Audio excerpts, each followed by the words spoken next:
দেখা হবে আমাদের যে যাদের উপর দায়িত্ব আছে, স্বেচ্ছাকর্মী আছে, এবং তারা মানে যেখানেই লোকজন আমাদের দাঁড়াবে, জেলা থেকে লোকজন আসবে, তৃণমূল থেকে আসবে, তাদেরকে সুশৃঙ্খল রাখার জন্য তারা ব্যবস্থা নেবে, তাদেরকে সেইভাবে ইনস্ট্রাকশন দেওয়া আছে।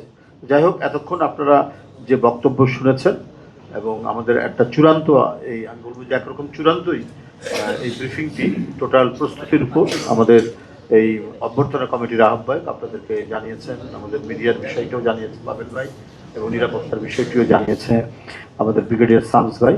সবগুলো মোটামুটি আপনারা অবহিত হয়েছেন।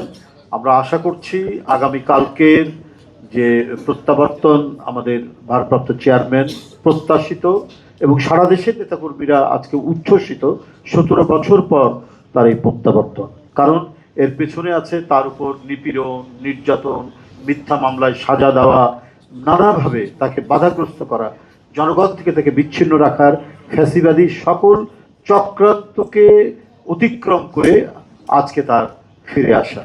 এই ক্ষেত্রে আপনাদের সহযোগিতা আমাদের অবশ্যই কাম্য, এবং শুরু থেকেই আপনারা সহযোগিতা করে এসছেন।